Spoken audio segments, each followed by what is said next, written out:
VTV ગુજરાતી.comની ધર્મયાત્રામાં હું doctor Mahendra Pandya આપ સૌ દર્શક મિત્રોનું હાર્દિક સ્વાગત કરું છું। સૌ સ્નેહીજનોને જય ગણેશ।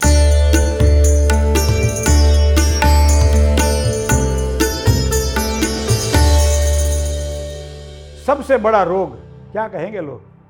भणी लीधुं, अभ्यास पूरो थई गयो, पर हवे नौकरी नहीं मळती। तो नौकरी ना मळे एना माटे शुं करवा उपायो चालो जाणीए। सौथी श्रेष्ठ पहेला एम कहेवातो खेती, पछी व्यवसाय अने पछी नौकरी, जेने कनिष्ठ मानवामां आवती। पर आ तो कलियुगनो प्रभाव छे। जो नौकरी होय तो बधुं छोड़ी देवा माणस तैयार होय। पण जन्मकुंडलीमां कया ग्रहो एवा मने तमने सूचित करे छे के नौकरी मळशे के नहीं मळे? नौकरी मळशे तो कया क्षेत्रमां मळशे? कॉर्पोरेट क्षेत्रमां नौकरी करी शकशे, प्राइवेट कंपनीमां नौकरी करी शकशे, नानकड़ी कोई जग्या होय त्यां एने जॉब मळशे, अथवा तो सरकारी क्षेत्रमां अथवा सहकारी क्षेत्रमां, अर्ध सहकारी क्षेत्रमां नौकरी मळशे। तो आ बधुं आपणे ग्रहोना आधारे जाणी शकीए छीए। नौकरी एटले सेवानो भाव, ज्यां तमे तमारी बुद्धि, तमारी आवड़त एनो उपयोग अन्यना माटे करवानो छे। अने कुंडळीनी अंदर जन्माक्षर जोती वखते आ स्थानने जोवा माटे आपणा ऋषिमुनिओए खास एक स्थान बताव्युं छे आपणने नौकरी माटे, सर्विस माटे, अने ए स्थान छे छठ्ठुं स्थान। छठ्ठा स्थानने नौकरीनुं स्थान मानवामां आवे छे। अने एमांय छठ्ठुं स्थान ए सेवानो भाव व्यक्त करे। तमे कोईपण कंपनीमां काम करता होय त्यारे बे ज वस्तु विचारीए। एक वस्तु ध्यान में राखता होय छे आपणे के बॉसना बॉस कोई दड़ो थवाय नहीं। गमे एटली सारी बुद्धि होय अने छतांय आपणो बॉस आपणा करता बुद्धिमां थोड़ो ओछो होय पण छतांय सलाह आपी शकाय, बॉसनुं बॉस न थई शकाय, कारण के आ सेवकनो धर्म छे। नौकरी एटले सेवा करवानी छे। घणी वखत आपणने एम थाय के हुं शुं काम आ करूं, मारे शुं काम आ करवुं जोईए। आवा व्यक्तिओ लांबा समय सुधी एक जग्याए टकी रहेता नथी, पोते कंई करी शकता नथी अने अन्य जग्याए रही शकता नथी। तो आवा समये मने कुंडળી केवी रीते अनुकूल बनशे, जन्माक्षर कई रीते अनुकूल बनशे, ग्रहोने हूँ कई रीते जोई शकूँ। तो मित्रों एना माटे तमारे नौकरीनो कारक ग्रह छे ने ए शनि छे। सरकारी नौकरी मानो तमारे करवी छे तो सरकारी नौकरीनी अंदर सरकारी नौकरीनो कारक ग्रह सूर्य छे अने सूर्यथी सातमो एटले के शनि।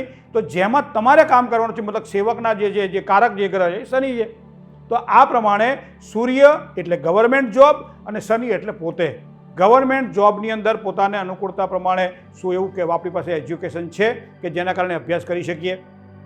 घणी वखत एवुं बने के आपणो अभ्यास ओछो छे पण छतां पिताने जे पद प्राप्त थयुं हतुं, कदाच अकाळे पितानुं मृत्यु थयुं अथवा तो कंईक परिणाम एवा आव्या के जेना कारणे पितानुं स्थान एना संतानने मळे छे, तो ओछा अभ्यासे पण सरकारी नौकरी करी शके छे। आणि ग्रहोना आधारे आपणे जोई शकाय कि आ योग एना ऊभा थाय छे के केम। तो पहला तो बात ध्यान में राखी लीए।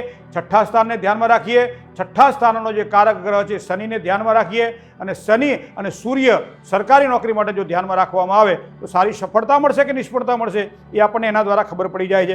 हवे आ तमे कुंडळीने जो ध्यान में राखो तो सामान्य रीते देह भुवननी अंदर जे ग्रह होय एना स्वामीने लग्नेश कहेवामां आवे।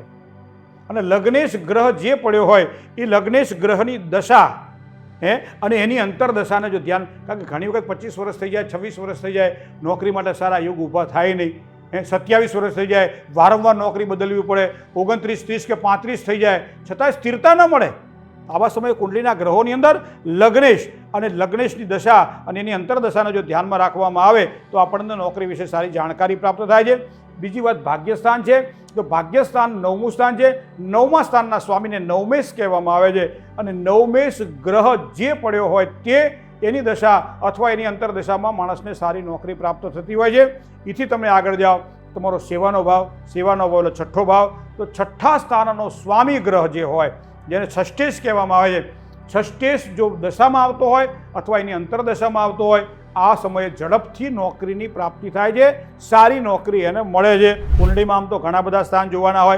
पहेलुं स्थान जोवानुं होय, बीजुं स्थान जोवानुं होय, छठ्ठुं स्थान, 9मुं स्थान के 10मुं स्थान, आटला स्थान जोवाना होय छे। अने आ स्थान जे छे ए स्थानमां रहेला ग्रह ए विंशोत्तरी महादशा प्रमाणे एनी दशा अने अंतरदशा ज्यारे आवती होय ते घणी बधी कुंडळीओने अभ्यास पछी आ वस्तु आपणे जाणी शकीए छीए के सारी अने व्यवस्थित जॉब, स्थिरतावाળી जॉब, सारी सेलेरी अने सारा माणसो साथे काम करवानी उज्जवल तको आ ग्रहोनुं ज्यारे बधुं प्रमाण मंडातुं होय त्यारे ज वस्तुनी प्राप्त थती आपणे जोवा मळे छे।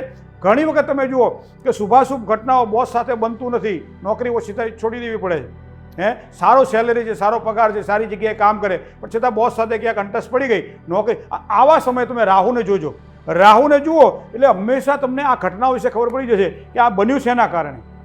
તમારું પોતાની મહત્વાકાંક્ષા વધારે છે જેના કારણે નોકરી તમારે છોડવી પડે છે, અથવા તો કોઈ પણ પ્રકારે તમારી બુદ્ધિ સાથે એની બુદ્ધિ મેચ નથી થતી એના કારણે, કારણ કે ટ્યુનિંગ ના હોય તો કામ નહીં. ભાઈ મને સંતોષ નથી તો મારે નોકરીમાં સેલેરીની પણ જરૂર નથી, મને તો સંતોષ થવો જોઈએ કામમાં. આ જે અભિવ્યક્તિ કરાવે છે એ રાહુ છે, અને રાહુની દશા અંતરદશાની અંદર આવી બધી ઘટનાઓ જે છે ને તમને વધારે જોવા મળે છે. શનિ ગુરુ એકબીજાથી જ્યારે કેન્દ્ર ત્રિકોણમાં જ્યારે આવતા હોય ત્યારે આ વ્યક્તિને સારી નોકરી મળે છે. બહુ શાંતિથી ધીરજથી તમે તમારી કુંડળીનું નિરીક્ષણ કરજો કે શનિ અને ગુરુ એકબીજાથી જ્યારે કેન્દ્ર ત્રિકોણમાં આવતા હોય ત્યારે એ વ્યક્તિને સારી સરકારી નોકરી મળે છે, અને એના દ્વારા અથવા કોર્પોરેટ ક્ષેત્રમાં સારી જોબ મળે છે, વ્હાઇટ કોલર જોબ મળે છે, જેના કારણે એને સંતોષ થાય છે. પોતાની શક્તિ, પોતાની બુદ્ધિ અને પોતાની આવડતનો ઉપયોગ કરે વ્યક્તિ તો એને ચોક્કસ સારી સફળતાની પ્રાપ્તિ થાય છે. સાથે સાથે તમે જોજો જે આપણે જન્મકુંડળીમાં ગ્રહો જોઈએ ને એવા જ ગ્રહો પાછા ગોચર એટલે વર્તમાન સમયે એ ગ્રહોની પોઝિશન શું છે, કારણ કે એના વગર તો આપણને ખબર ન પડે. આપણને માઇલસ્ટોન બતાવે કે હવે વડોદરા 4 કિલોમીટર રહ્યું છે, મતલબ 4 કિલોમીટર કાપવા પડશે, તો માઇલસ્ટોન આપણને વડોદરા સુધી લઈ જતો નથી, પણ તમને સૂચિત કરે છે કે તમારે હવે 4 કિલોમીટર કાપો એટલે વડોદરા આવશે. એ જ તમારે અહીંયા બુદ્ધિનો એપ્લાય કરવાનો છે, અને એ એપ્લાય કરવા માટે કુંડળીની અંદર ગોચરના ગ્રહો જોવા પડતા હોય છે.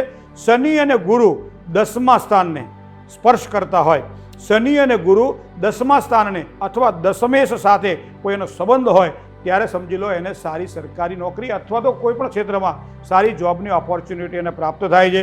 એની સાથે સાથે તમને કહું, ભાવની દ્રષ્ટિએ વિચાર કરીએ તો કુંડળીની અંદર જે ભાવ દેખાય ને આપણને, એમાં પહેલા ભાવની અંદર, બીજા ભાવની અંદર, ચોથા ભાવની અંદર, 7મા ભાવની અંદર, 9મા, 10મા કે 11મા ભાવની અંદર એનો જે ભાવેશ જે છે ને એ તમારી કામયાબી સૂચવે છે. કામ નોકરી મળવી એ સહજ છે કદાચ, પણ એ નોકરીની અંદર સ્થિરતા મળશે કે કેમ, કામયાબી મને મળશે કે કેમ, સફળતા દ્વારા હું મારા જીવનને એક ડેવલપમેન્ટ વિકસિત કરી શકીશ કે કેમ, દિવસે દિવસે મારી વૃદ્ધિ થશે કે કેમ. મિત્રો આ બધું ગ્રહોના આધારે જોઈ શકાય છે, કારણ કે ગ્રહો ટોર્ચનું કામ કરે છે. ટોર્ચને તમે ચાલુ કરો એટલે ગાઢ અંધકાર હોય પણ છતાં ટોર્ચ અમુક સમય સુધી અમુક જગ્યા સુધી તમને લઈ જાય, પછી તમે ત્યાંથી આગળ જાઓ એટલે પછી આગળ પ્રકાશ થાય, એથી તમે આગળ જાઓ એટલે આગળ પ્રકાશ. અંધકારને ન ચીરી શકે, પણ જ્યાં તમારે જવાનું છે ત્યાં તમને 4 10 ડગલા આગળ તમને પ્રકાશ આપી શકે છે.